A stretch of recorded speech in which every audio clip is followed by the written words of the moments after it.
Now, the Nigerian National Petroleum Company Limited has confirmed that it is in talks for another oil-backed loan to boost its finances and allow investments in its business. According to reports, NNPCL is seeking to raise at least $2 billion through the proposed new loan.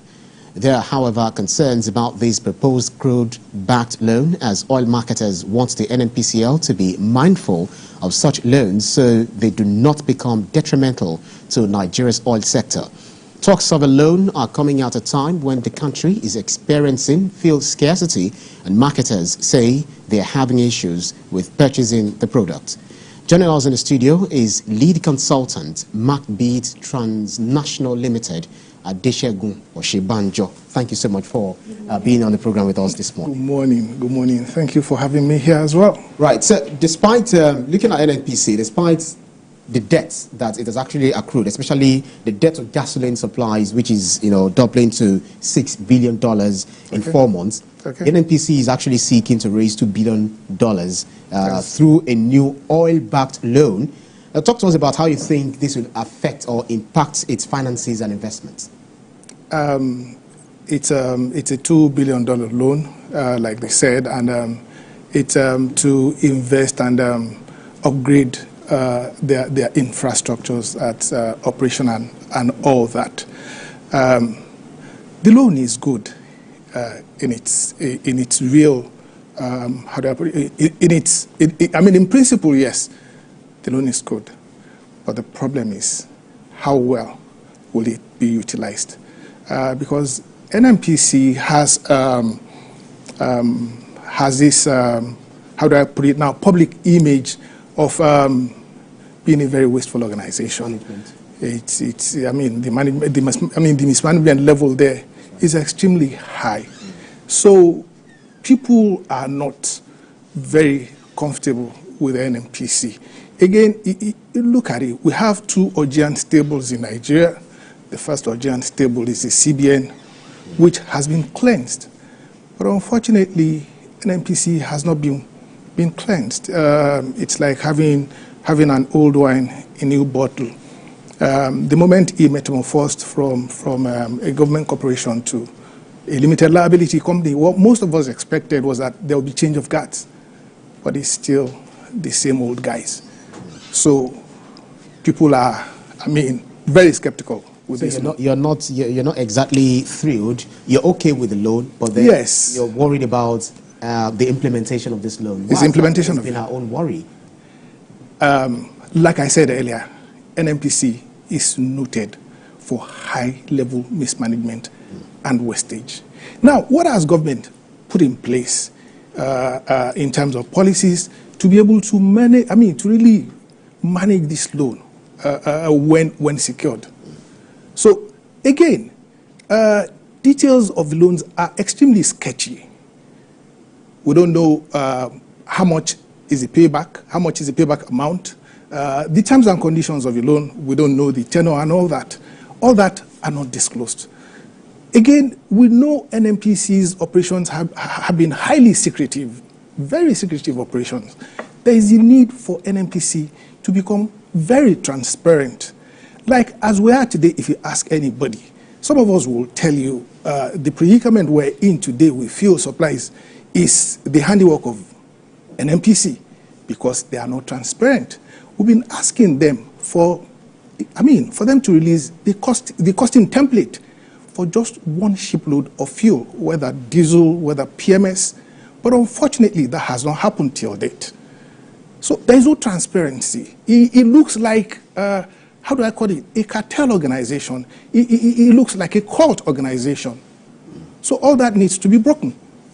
So let's not also make claims here. We've had the managing director of the NNPC come out so many times to give us information as regards that organization. But picking it up from what you mentioned about the fact that you agree with the loan, yes, in terms of principle, it is in principle, right. Yes. But does it not bother you that the NNPCL also got a loan late last year and is yet to repay that?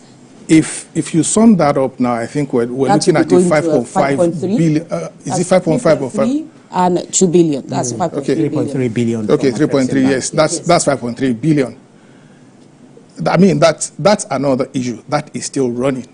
And they intend to do that at, is it 70,000 barrels per day? Now, this is another 40,000 barrels per day. How are they going to cope with all this? Again, we also know the fact that NNPC is a joint, I mean, when you're looking at the upstream operations of NNPC, it's a joint venture thing. The last time I checked, it was 55%, I mean, for their own part of the, for their own share of the joint venture. But now I'm seeing something like 40%. So it means the total oil production, they will have like maybe about 55 or 40% to manage. And it's out of there that the capital expenditures of the country will come out from. So this is where I say we need to really manage what you're this. saying is that they're losing hold. Yes, they're losing hold already. Yes. So when you look at the fact that the NNPC is also still owing fuel suppliers, those who also supply also fuel, about I think about $6 billion in the last 4 months, and we're trying to get a loan. How sure are we that this loan will actually be effective and not to service this debt? Like what the NNPC GMD explained is that this is just their normal working. It looks like more of a working capital loan from what he said. And he said they are not in any crisis, and he believes this is an easy thing. I know Afrexim Bank is running away from this because of the, I mean, the exposure level, their risk exposure level to Nigeria now is extremely high. They cannot continue to sustain that. So they are running away. And what the GMD is saying is they are looking up to their regular partners to provide this cash. So I don't know, but from what he is telling us, he is confident paying back is not a problem. But some of us are worried that paying back will be a problem, and that it won't be the usual thing where monies will be collected and there will be no accountability. Like I said earlier on, there is no visibility into NNPC's operations, into their finances. You really don't know. If there has been a case with the NNPC back in the day, different administrations, do you feel that this administration is not doing enough to, hold NNPC by its jugular? Because, well, it's not even NNPC Limited. It's just not used to be the NNPC of the old. So the reason why it becomes NNPCL now gone limited. Do you not feel that something has changed as against the narrative about the NNPC of the old? See, this is what most of us were expecting to see. Like I said earlier on, CBN was cleansed. We also expect a high-level cleansing here because everything around oil revolves, it revolves around NNPC. Now, when you say you change a company from being a government corporation to a limited liability company, it's still a government entity, quite all right. And we expect that we'll see some high-level restructuring of the operations of the NNPC. We're talking upstream operations, we're talking midstream, we're talking downstream. So all that is expected to be seen with the new liability company. But we're yet to see all that. Well, if you look at NNPCL's overdue bills, which have exceeded the allowed exposure levels for some oil trading houses, how do you think this new loan impacts NNPC's relationships with oil trading houses and its ability to pay overdue bills, which have actually pushed some of the traders to participating in NNPC's tenders? See, one thing is there is overbearing pressure on NNPC right now, being the sole importer of oil, and that's an issue. It's even risky. But unfortunately, the other importers say they don't have access to dollars. So the government really needs to look at the possibility of getting or empowering other previous importers to get back to importing to ease the pressure. Like I said, some of these trading houses are running away from NNPC.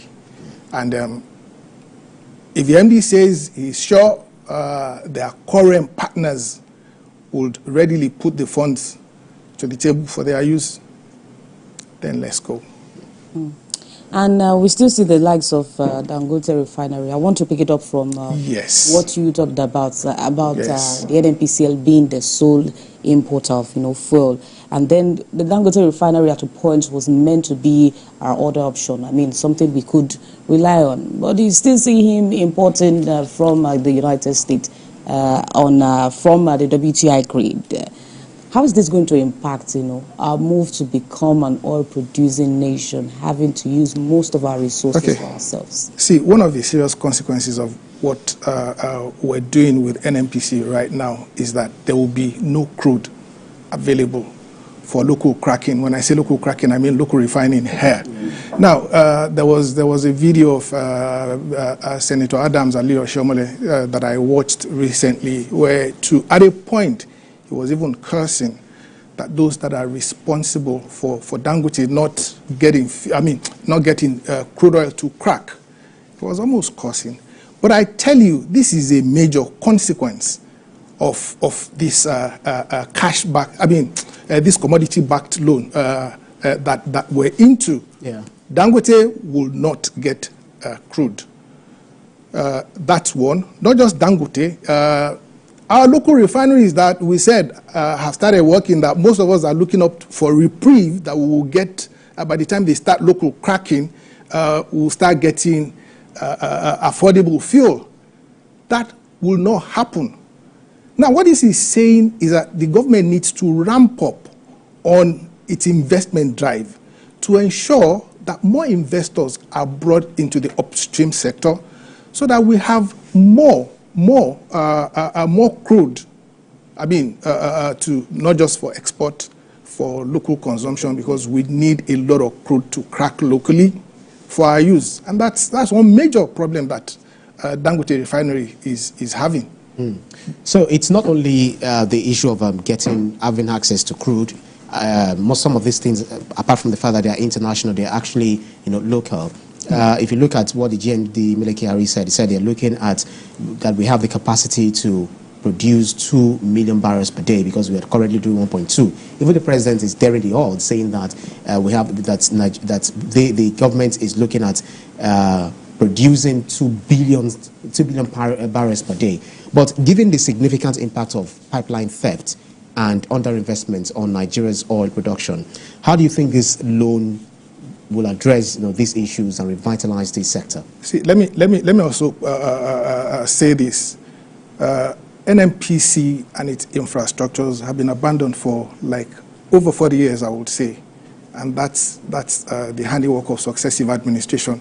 This is not the handiwork but we have people working at the NNPC drawing salaries. Yes, I'm talking about their infrastructures now. Yes, okay. When I'm talking infrastructures, I'm talking the upstream infrastructure, the midstream. Of course, we all know the midstream, which are the refineries. That's right.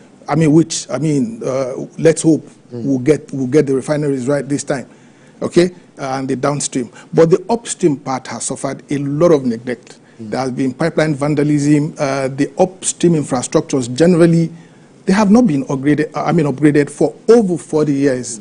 So that's what the GMD is trying to tell us now, that they want to look into and possibly to also ramp up production.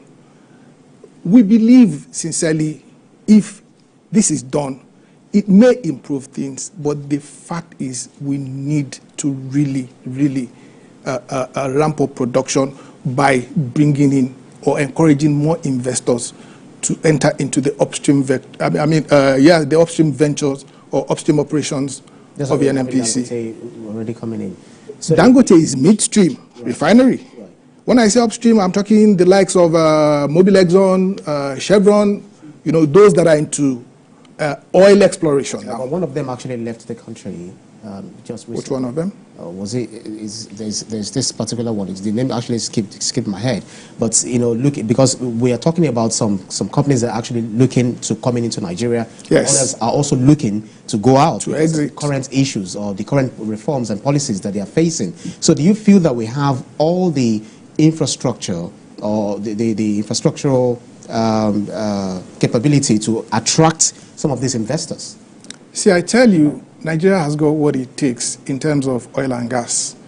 okay, to ramp up to, you mentioned the president looking up to, was it 2 billion barrels per day? Per day production. It is possible because the crude reserves that we have can actually accommodate that. Now, what we're not doing right is, there are a lot we're not managing well. We're not managing the host communities well, and this is why maybe some have had to leave, and maybe some got used to the old ways of doing things. They got too comfortable. But unfortunately, the truth is, the president is not making things very comfortable for, for shady dealers. The hawks are really, really challenging him seriously since he came up with that that glorious statement: fuel subsidy is gone. They've been attacking him seriously, and they've been dealing with all of his policies, ensuring they undermine a lot of his policies. That we all need to appreciate. So for the ones that you said had left, they will have their reasons. It could be that they are getting uncomfortable with, the current policies of these administrations might be unfavorable to them, and we can't help that. So when you say that we should ramp up production, we should focus more on investment, there's a statement that Dangote has repeatedly talked about, and it may not have gathered as much attention that we expect it to get. He mentioned the fact that there are some persons, he even mentioned the IOC sabotaging production. And we know that the GMD of the NNPCL also alluded to this fact, that there are individuals within the system that are trying to, sabotage the system. And while we are trying to, put as much investment into that sector, we're trying to get what we can get from that sector. If we still have these persons in place, we may not be able to make as much progress. I'm sure you know that, including even these loans that we are getting. We may not be able to put it to good use. We're talking about crude oil theft and other vices within the oil sector. Yes. Talk to us about that. Like I told you, most of us expect a change of guards, most particularly when you migrated from government corporation to a private, limited, not private, limited liability. Don't let's get that wrong. But like I said, that did not happen. Like we know, I'll say it again, the hawks are everywhere. They are highly unhappy with a lot of the policies of this administration because it's no longer favoring them. The excesses or excess funds they have access to, all that has been taken away from them. So they are fighting back on all fronts. And this is why the government too has to get more proactive. We've gotten to the point that the government has to make some of these hawks scapegoats. If that doesn't happen, we might not get out of this doldrum. Talking about some of the companies that are actually leaving the country, we have Total Energies, which the French company, which is planning to sell its 10% stake in the Shell Petroleum Development Company. There is Shell, there is Equinor, there is ANI, and there is ExxonMobil, which announced it had entered an agreement to sell the entire share capital of its Nigerian subsidiary for shallow water operations. Do you think there are any grave implications to these plans? For me, I really don't see any grave implications. Now, what I'd expected is for them to tell us why are they actually leaving. They're silent about that. So, like I said earlier on, it could be that the policies of the administration have become unfavorable to them. All the corner cuttings they were doing, they are no longer able to do that. What an economist actually said, because I read an article which was written by one of the economists, outside of the country, saying that most of the countries that are currently leaving the country, not just Nigeria, but mainly, significantly those of Nigeria, based on the fact that they were reaping or they were enjoying the loopholes that the previous administration administrations allow them. Yes. And now that the tightening of policies and reforms are coming on board, is not favoring them, but favoring the masses. But the masses are yet to, see whether these reforms are favoring them. See, truth is,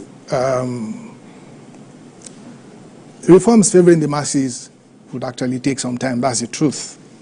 It's not something that will happen overnight. This is a systemic decadence that have happened over the years. Not just over the years, over successive administrations. So for you to now expect today that reforms that were started barely 1 year, and you want to start seeing the manifestation of the fruits of those reforms, sincerely, we need to give this administration some time. And again, what I would also say is, when we're doing cash-backed commodities... you mean oil-backed commodities? I mean, sorry, how do I put it?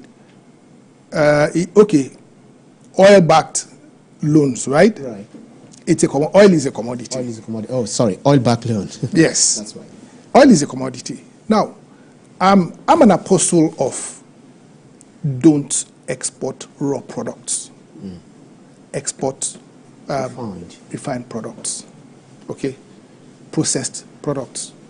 If you don't add value to a product and you just export, you're more like shortchanging yourself. Now, if you look at this, let's take oil for example now. One barrel of oil sells for how much? As at today now is $89.12. Okay. Now, one barrel of crude oil consists. You have PMS 75.5 liters. You have diesel 45 liters. You have aviation fuel.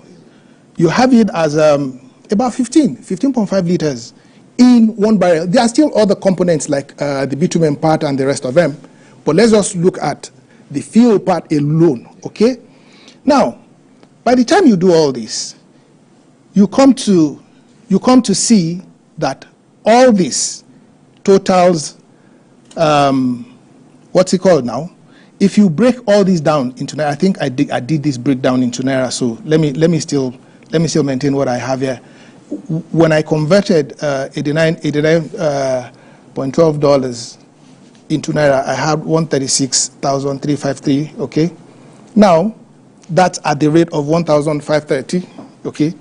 Now, coming down to all this, by the time you do the math of all these breakdown, all these products, PMS, diesel, all that, you will get a total of 187,901, okay? Now, net, do the difference between the crude, okay, and the refined product. You have a 51,000 difference, okay? Now, from that 51,000 difference, we're looking to do, NNPC is looking to do 30,000 barrels, yes, per day. Now, if you multiply that by 51,000, you get, that's about 1.5 billion Naira. Now, you convert that into dollars, you get 1.01 million Naira. Now, look at that difference. You understand my point? Now, if you would have, we're shortchanging ourselves daily by $1.01 million. So how would they have been if if the cash-backed loan we're doing is a refined product and not the crude? Funnily enough, because we have just little time to go. Yes, if okay. you're talking about having to take all of these outside of the country and then buy refined product, Dangote will definitely also source for crude oil outside of the country, just like Olamide had raised earlier. Yes. And then the refinery will produce 650 barrels per day, but its loans and crude oil feedstocks costs are in US dollars. Yes. So do you not feel that, how do you think this will affect its sales strategy? Would it meet our expectations very quickly? Sincerely, the fact is, when you look at the cost, the cost breakdown of imported products, okay. Now, what we call the vessel cost, which is the freight cost, yes, yeah, that will be taken out. It's a large chunk. It's about 3 times the product itself. So I did one simulation in one of the articles I did Now, that will not be there. What's it called? The FOB cost, that's taken from the refinery abroad to the port of loading, will also not be there. All these are large chunks. Then the terminal charges here, all that will not be there. What will be there is the cost of production. And I tell you, if we do the cost breakdown, it will still not be as bad as what we're having. Well, it's an ongoing conversation, and then we'll see how all of this will definitely help. NNPC said it's going ahead to collect this loan. We'll see definitely how they're going to effectively utilize it, because definitely your message will definitely get to them. Thank you very kindly, lead consultant, MaakBeat Transnational Ltd, Adesegun Osibanjo. Thank you so much. Thank you for having me. The analysis. Thank you. Do stay with us here on TVC.